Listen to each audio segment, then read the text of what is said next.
Mike. Jake, morning. So I got to warn you before we start. Warn me? I have to warn you and everybody watching about something, and it's not cyber related. It's rabbit related. So it is What? spring in my neighborhood, and there are little rabbits all over the place. And I have two golden retrievers, and they have been barking like mad this morning. And I expect them to bring me the gift of a rabbit at some point.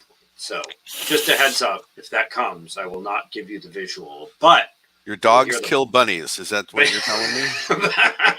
you don't call them golden retrievers for nothing. Mm, So in any event, just in case you hear barking, I apologize ahead of time. okay. Hey, we got a couple of things that are going on this week. Yesterday, we did a great webinar about how to budget in the public sector, and For security. in there, yeah, for security, not for rabbits. And in there, we had John Traeger, former CIO at City of Issaquah. And I thought, Mhm. he had a lot of really, really good points, Mike. One of them was the public, the taxpayers, love the idea of run government like a business. Yeah. Mhm. And, as part of that, IT has a table or has a seat at the big table in business. And so he said, if you want to run government like a business, give IT a big seat at the table. That was good insight. Just remember that it's possible to bankrupt a business. There are reasons that you don't run government like a business. Well, you do it when it's convenient, right? I mean, everybody means something else when they say that. But I for those guess. of you who work in government, you can use that to your advantage. I think is what he was saying, right? Mhm. Sure. I see. I almost said something at the time, but it would not have been appropriate. Mhm. Oh, I didn't know we were going to hit a nerve with that one. Hey, we also talked yesterday. Security awareness training is tomorrow, by the way. If you Tomorrow. your employees or anybody need to go, hit our website, hit the events section, sign up there. The other big thing we talked about yesterday is City of Dallas. What's the Yep. latest with the City of Dallas ransomware, Mike? I haven't heard anything else, but I do believe that there's going to be more information to come out because remember what they were able to do was contain this event, and what was affected was police department website and apparently their CAD system, right? Computer aided dispatch. And so they had to start dispatching using radio. Well, if I can snarl your CAD system, I have access to your CAD system, and I may have had access to the records in that CAD system, and those records are regulated. Mhm. So there could be more coming because if they lost a bunch of criminal justice information, that means a bunch of attorneys are going to go work to throw a bunch of cases out of court, right? So Mhm. we don't know if that's still going to happen, but we're watching the news to see if, they want to disclose anything else. Yeah. Also in the news this week, the ex Uber CSO. Oh, yeah. Yeah. What happened in that? We thought he What was did going he to go get? to prison, right? Yeah, well, he avoided prison. They were recommending 15 months of prison, and what he got was 3 years of probation and a $50,000 fine.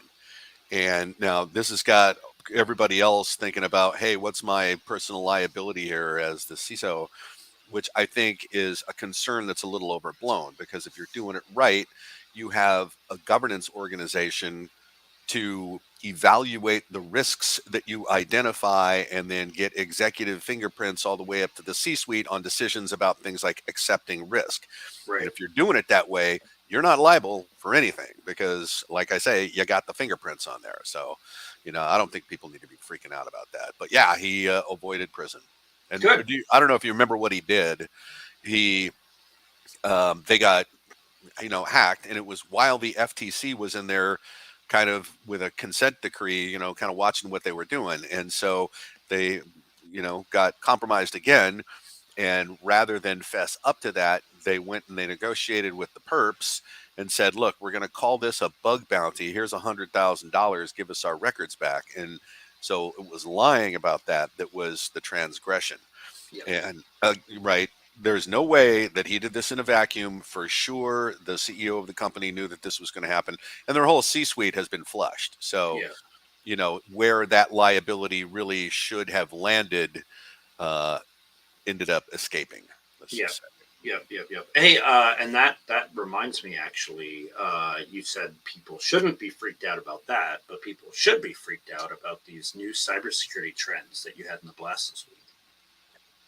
The uptick and all that stuff, and how things Yeah, are yeah. getting I mean more that's sophisticated and persistent, and really interesting stories too about how DNS is being used for command and control by putting commands as the host name in front of a fully qualified domain. That's really interesting. But apparently, the attacks, as they are measured, went up by 7%, and this is not showing any signs of relenting here. yeah. I mean, Some weird I feel like we saw a dip.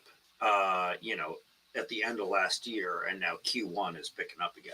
Q1 is picking up, and they have this absurd statistic in there where they say every firm faces an average of 1,200 and something attacks per week. Uh, okay, there's no way that Is that every Nigerian email is I an attack, and I every time it guess goes to 20 individuals, that's 20 attacks? every time you get scanned by China, that's an attack, right? Yeah. Yeah. Bigger news this week is what the FBI did. What they do?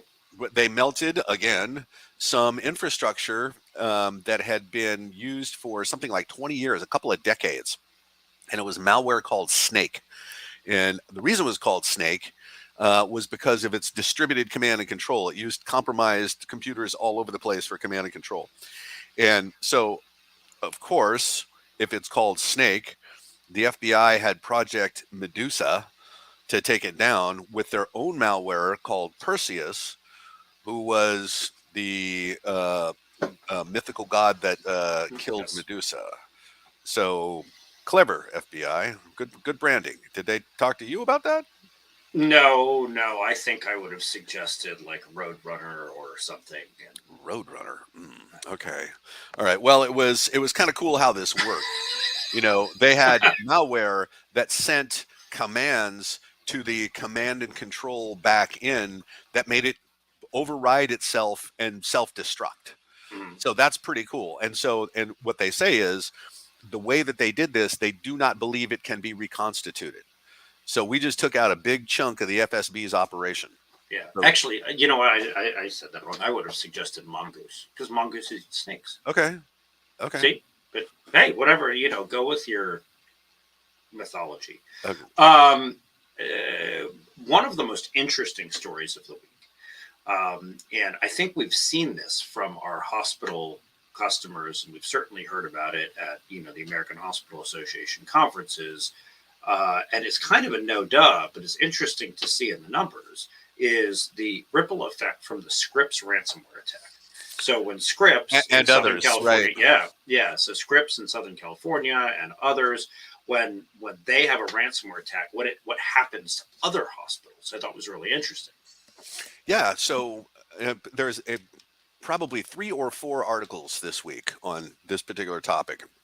And what they're saying is that the region gets affected, not just the victim, because of all the redirection and things like that. And they've started to measure excess deaths because it's very hard to attribute a death at a hospital to a ransomware or other compromise event. Mm-hmm. But they can measure excess deaths, right? Ones that are unanticipated, ones that are over what's expected. And so they're saying there are significant ripple effects for nearby hospitals when somebody gets hit like that. Yeah, Yeah. yeah. Also, And right, you're right. No, duh, right. I mean, duh, but still interesting to see. I mean, it's also like the study that showed that there are an excess number of bad outcomes with patients when a hospital is hit by ransomware. Hmm. It's both, no duh, and very interesting to see it in numbers, right? Yeah. Hey, in hackers are jerks, or at least nation state criminals are jerks. News this week. This breach of I forget the date. It's a Brightline, the Oh, therapy provider for children, it's going act. after children's data. Is that? Yeah.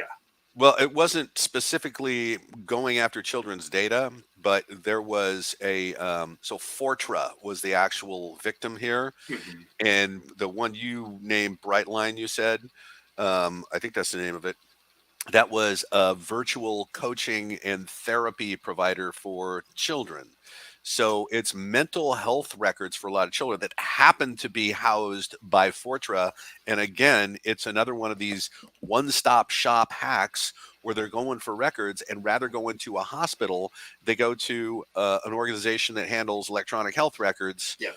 and you know But I that mean, way, 783,000 yeah, pediatric records. Like, yeah, yeah. oh, that is worse than, I don't know. And That it's it yeah, feels it's worse. yeah.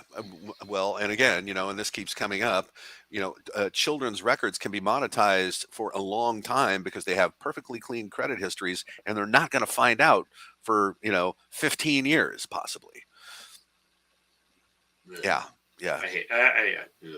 Ugh, ugh. Hey, Next Gen was sued in federal court. I mean, another That lawsuit after that's breach. same thing, right? That's health records, Hmm. housed by a single provider, but used by a lot of hospitals. And so Hmm. you go after the records at NextGen, and you don't end up snarling a hospital's operation and being called a terrorist. So they can monetize these records in a number of ways. Lately, what they've been doing is holding records, as for extortion, Right. and then they promise to give them back, and this is getting to be a really familiar conversation now, and it's always this coin toss: are they really going to destroy what they have, or are these going to show up online for sale? Hmm. So these negotiations are getting real tricky. Yeah, and hey, back to the pediatric stuff and Yeah. kids. There was a really interesting story this week about Facebook. Meta. Around, Yeah. yeah, well, Facebook Meta, about monetizing youth data. Yeah. What was that one about? So, well, what I think this is about is, in the national cybersecurity strategy, um, one of the things that's called out is the effort to devalue records so that they're not worth anything to steal. And in order to do that, you would need to strictly limit data collection. And so that could be part of it, but the FTC really got up in Facebook's grill about this, and apparently there was like a $5 billion fine already. And now they're saying Facebook has to get approval from the Federal Trade Commission before they launch any new products that have anything to do with children's data collection, right? So Meta's got Instagram and all those other Sure, things. sure, sure. Yeah, and like Facebook is And like nobody really is on picky. those platforms who's under 14. Oh, of course not. No. And Facebook is like furious about this. And it's like, too bad. Well, there's another story out this week that there are no young adults on Facebook. Like, all young adults have moved to other platforms. They're not on Facebook, and that is a real business problem for Facebook.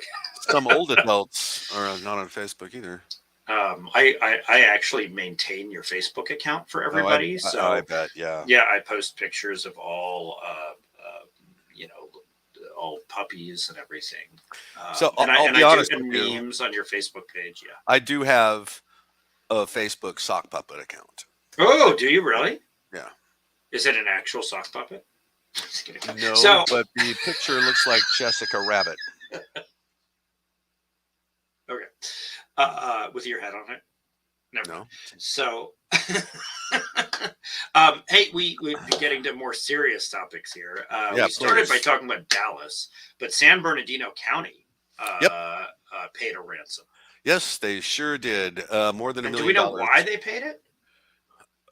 to get their sheriff's department back, because that's really what they ended up hitting, and they hit them hard. And so sheriffs were not able to access a system that told them whether or not somebody is wanted for a crime elsewhere in the county, and that really curtails their operation when they can't, look up wants and warrants. So, when you're talking about disrupting law enforcement, that's kind of a core function of a local government. They had to pay it to get it back. Yeah, yeah. Yeah, I and in mean, fact, government attack is increasing at a rate probably only second to the rate at which schools are being attacked. Um, the statistic is before 2020, um, and again, I don't know how they measure these, but it was an average of 29 attacks per year. After 2020, that's gone up by a factor of 3. It's closer to 100 now. So, it's the things that we have called out about being critical, underserved, under-resourced, right? Hospitals, local governments, those are the things that are being targeted. I mean, we are working for the right causes here, going with those markets that we think are important, and this bears that out. Mm-hmm. Certainly does. Yep. Certainly does. And I think, unfortunately, we really are seeing a big rise in, in state and local governments being hit here. Dallas, Oakland. I mean, this is, Yeah. if you work in state and local government, I think this is a real issue. Threats and vulns, Mike. What do you got? Okay, so we just got a bunch of Microsoft patches. 2 0 days are being fixed. There's an optional fix in there for something called BootGuard. I'll get to that in a second. But interestingly, one of the things they fixed was the failed patch for the Outlook vulnerability where they could send you an expired calendar invite. And when it goes to make the little sound, it turns out that sound can be hosted somewhere else, and the Outlook will happily go out and fetch it and play it, and so they can, run the program of their choice. Well, it turned out that the previous fix for this could have been circumvented by adding one character to your exploit. So they fixed that. So definitely it's time to reboot. If you got the little orange dot down in the right hand of your tray, it's time to reboot. Now this BootGuard thing, this is an Intel product, and what it's for, it's hardware-based security so that it won't boot UEFI, Unified Extensible Firmware, the firmware. Okay, if it's been tampered with, it won't boot it. Okay, that's what BootGuard does. Well, apparently somebody got hacked. I believe it was Intel, and what they didn't do is they didn't pay the ransom, and so they made all the records public. And somebody went through all the stuff that was online and go, "Hey, they're disclosing the keys here, the signing keys for this Intel BootGuard thing," and so now it's possible to screw with the firmware and. This is probably going to be exotic in the domain of nation states because it's not that easy to do. But now all the firmware is at risk. And there was a story before about how there's firmware is more under attack than we think. So this seems pretty bad. What else? Fraud as a service is emerging as a thing. I guess that's the country of Nigeria getting into service-based fraud. I don't know.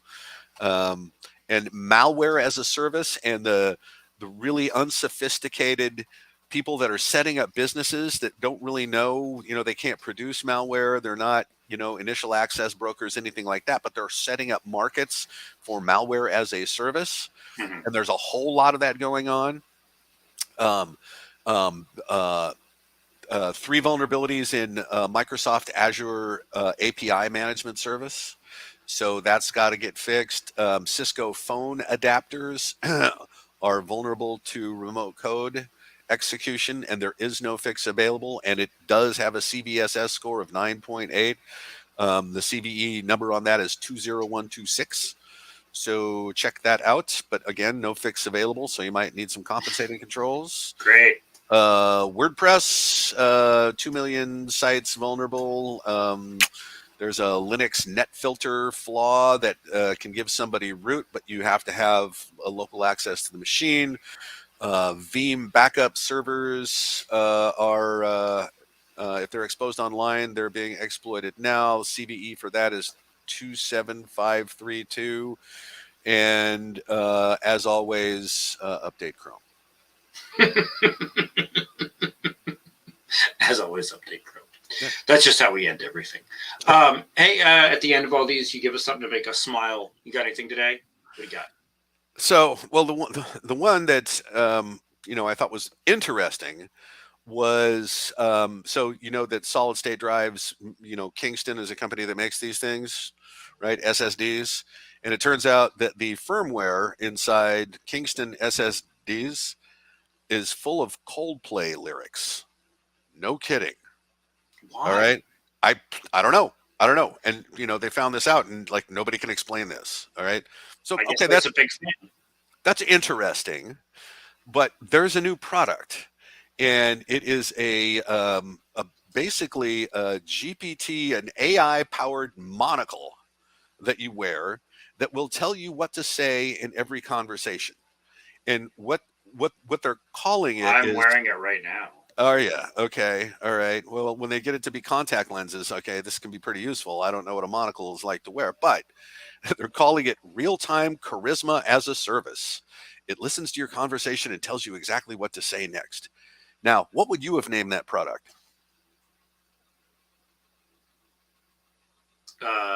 Come I on, don't man. This know. is T-ball. Cyrano.